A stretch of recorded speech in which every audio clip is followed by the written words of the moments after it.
या प्रकारे फलटणचा जे काही प्रकरण आहे, महिला डॉक्टरची आत्महत्या होते, त्यामध्ये आता पत्रामध्ये असंही कळतंय की काही म्हणजे खासदारांच्या 2 PA हे वारंवार पोस्टमॉर्टम रिपोर्ट बदलण्यासाठी दबाव टाकत होते, त्याच्यावर अत्याचार होत होता, मानसिक शारीरिक छळ होत होता आणि प्रकरण खूप मोठं होतं. काल महाराष्ट्रात 2 महत्त्वाच्या गंभीर स्वरूपाच्या गुन्हेगारी स्वरूपाच्या घटना घडल्या आणि महाराष्ट्रामध्ये पोलीस व्यवस्था आणि कायद्याचा कसा बोजवारा उडाला आहे, भय कसं नष्ट झालं आहे कायद्याविषयी आणि कशी अनागोंदी माजलेली आहे ते स्पष्ट झालं.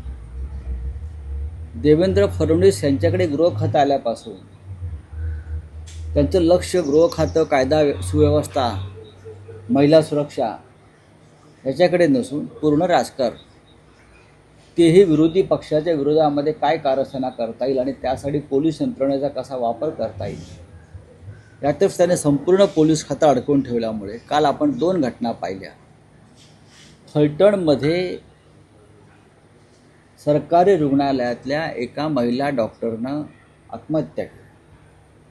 तिला आत्महत्या करावी लागली, तिला आत्महत्येस प्रवृत्त केलं आणि ते करणारे गुन्हेगार जे आहे ते पोलीस खात्यातले. दुसरी घटना मुंबईच्या रस्त्यावर घडली. एका मुलीवर, युवतीवर सपासप वार करून तिची हत्या केली. ठीक आहे, हल्लेखोराने आत्महत्या केली हा पुढला प्रश्न, पण मुंबईच्या रस्त्यावर सपासप वार करून एका मुलीची हत्या झाली. अशा घटना महाराष्ट्राच्या कानाकोपऱ्यामध्ये सातत्यानं घडताना दिसत आहेत. सातत्यानं मधल्या काळामध्ये वसईत घडल्या, मराठवाड्यात घडल्या आणि अत्यंत असंवेदनशील पद्धतीनं गृह खात्याचा कारभार सुरू आहे. गृह खातं काय करत आहे? विरोधकांवर पाळत ठेवणं, विरोधकांचे फोन टॅप करणं, पोलिसांना विरोधकांच्या मागे लावणं. पोलिसांची जी व्यवस्था आहे ती या राज्यातल्या कायदा आणि सुव्यवस्थेच्या संदर्भात उत्तम काम करण्यासाठी आहे. पण पोलीस हे आमच्या पक्षाचे चाकर आणि नोकर आहेत. अशा पद्धतीनं त्यांना राबवलं जात असेल तर फलटण आणि मुंबईसारख्या दुर्घटना सतत घडत राहतील. घटना घडल्यावरती चौकशीचे आदेश, विलंबनाचे आदेश, कठोर कारवाईचे आदेश, या आधीच्या गेल्या 3.5-4 वर्षातल्या घटनांचं काय झालं, कुठपर्यंत आपण आला, याविषयी जर तपशील मागितला तर शून्य आहे. राज्याच्या पोलीस महासंचालकपदी एक महिला अधिकारी आहेत ना. राज्याच्या पोलीस महासंचालक पदावरती एक महिला अधिकारी आहेत आणि देवेंद्र फडणवीस त्यांना सातत्यानं एक्सटेन्शन देत आहेत, कारण त्या कार्यक्षम असाव्यात असं त्यांना वाटतं आहे. तरीही जर महिला सुरक्षित नसतील आणि महिलांच्या हत्या आणि खून आणि आत्महत्या होत असतील तर मला असं वाटतं की आता भारतीय जनता पक्षातल्या त्या महान सगळ्या महिला नेत्या कुठे गेल्या? हे जर इतर कोणाचं सरकार असतं तर या महिलांवरील हल्ले, अत्याचार, खून या विरोधामध्ये सत्ताधारी पक्षाच्या महिला नेतृत्वानं, महिला आमदारांनी रस्त्यावर तांडव केला असतं. मग आता ह्या सगळ्या गप्प काय, कसली वाट पाहत आहेत? अत्यंत चित्र गंभीर आहे या महाराष्ट्राचं. सरकारसारखं काम करत नाही, सरकारची प्रशासनावर पकड नाही, गृह खातं अजगराप्रमाणे निश्चित पडलेलं आहे. अशा पद्धतीत या राज्यातील महिला असतील, तरुण असतील, वृद्ध असतील, त्यांची सुरक्षा वाऱ्यावर आहे. रावसाहेब, आणखी एक विषय होता की सध्या भाजपमध्ये अन्य पक्षातून मोठ्या प्रमाणावर इनकमिंग होत आहे.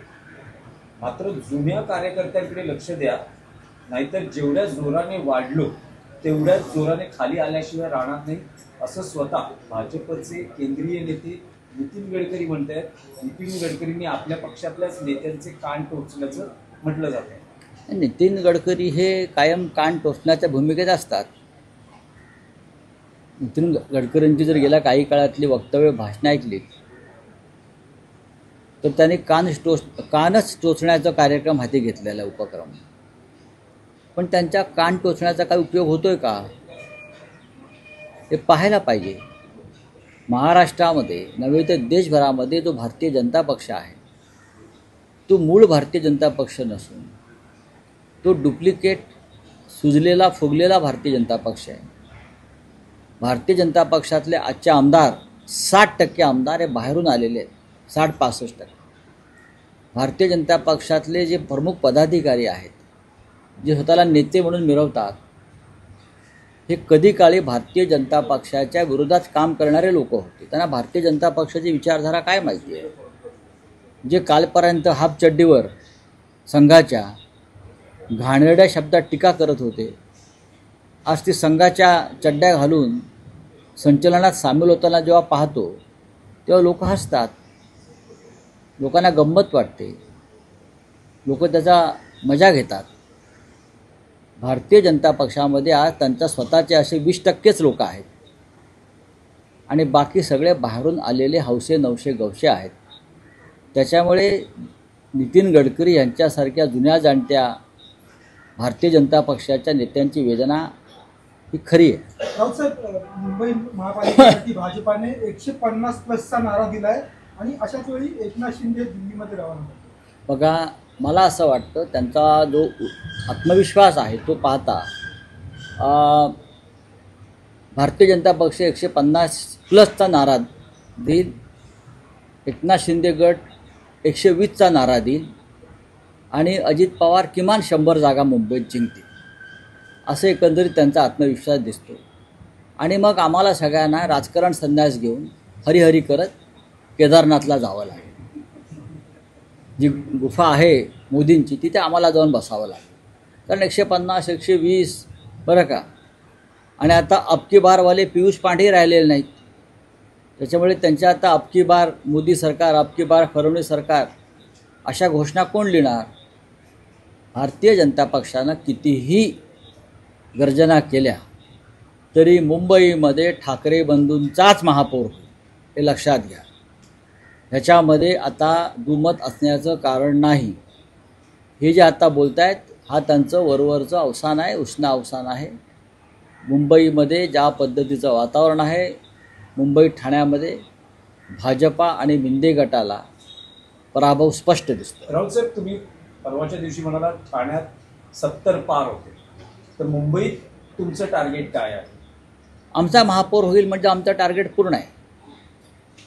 आमचा टार्गेट होईल म्हणजे आमचा महापौर 100% बसणार आणि सातत्यानं बसणार, कोणाच्याही टेकूशिवाय बसणार.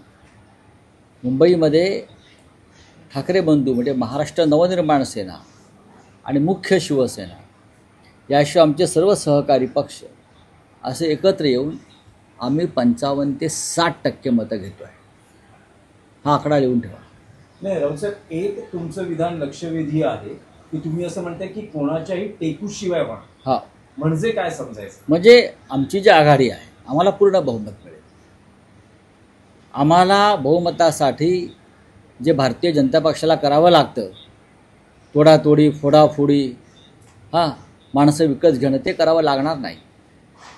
आमच्या आघाडीला पूर्ण बहुमत मिळेल आणि मुंबईचा महापौर हा मराठी आणि भगव्या विचारांचाच होईल. नाही राऊतसाहेब, पण शेवटी आकड्यांनाही महत्त्व असतं. भले तुम्ही नाही म्हणाल, तुम्ही 70 पार ठाण्यात म्हणालात, मुंबईत असं काही टार्गेट सेट आहे का? मुंबई जागा 227 पैकी किती जागा? नाही, मुंबईचा आकडा मी देणार नाही. याचं कारण असं आहे की परिस्थिती रोज बदलते आणि सकारात्मक चित्र असं निर्माण होत आहे की आम्हाला सगळ्यांना मिळून उत्तम आकडा मिळतो, एवढंच सांगतो. उत्तम आकडा आहे आणि त्या आकड्यावरती मुंबईचा महापौर हा आमचा होणार. शुद्ध मराठी, मराठी मनाचा, मराठी मातीचा, मराठी विचारांचा आणि उद्धव आणि राज ठाकरे या बंधूंचा. नाही, पण मुंबईची लढाई ही प्रतिष्ठेची आहे. महायुतीत अन्य ठिकाणी महायुती होईल की नाही असं असताना मुंबईत मात्र तिन्ही पक्ष एकत्र लढणार. याचाच अर्थ असा आहे की मुंबईच्या संदर्भात त्यांच्या मनामध्ये भीती आणि शंका आहे. ही जे ठाकरे बंधूंनी जे आव्हान उभं केलेलं आहे, जे वादळ उभं केलेलं आहे, त्या वादळाशी सामना करणं भाजपला शक्य नाही, विंध्यांना शक्य नाही, अजित पवारांचा प्रश्नच येत नाही. म्हणून ते हे सगळे आता एकत्र येत आहेत, फोडाफोडी सुरू आहे. चालू त्या हिंदी में कुछ है तो कुछ ही. सर सातारा में एक महिला डॉक्टर ने आत्महत्या की है, इस तरह तो महिला सेफ्टी की महाराष्ट्र में महिलाओं की सुरक्षा पूरी तरह से संकट में है. एक ज़माना में महाराष्ट्र सबसे सुरक्षित राज्य रहा महिलाओं के लिए, मुंबई के लिए.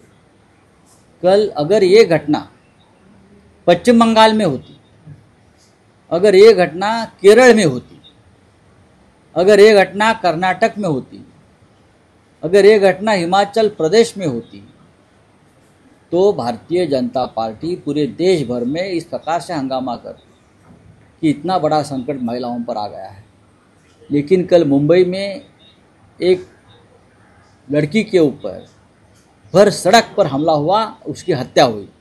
मुंबई शहर में जो सबसे सुरक्षित माना जाता है, फलटन सातारा डिस्ट्रिक्ट में एक महिला डॉक्टर को आत्महत्या करने की नौबत आ गई. उसके ऊपर एक पुलिस अफसर ने बलात्कार किया. और कहाँ है गृह मंत्री? महिलाओं के मामले में ये सरकार और गृह मंत्रालय महाराष्ट्र का पूरी तरह से असंवेदनशील है. सरकार क्या कर रही है? तो जो अपने विरोधक है उनके ऊपर निगरानी रखने के लिए पूरा पुलिस का इस्तेमाल हो रहा है. विरोधक हमारे विरोधियों के उनके फोन टैप हो रहे हैं.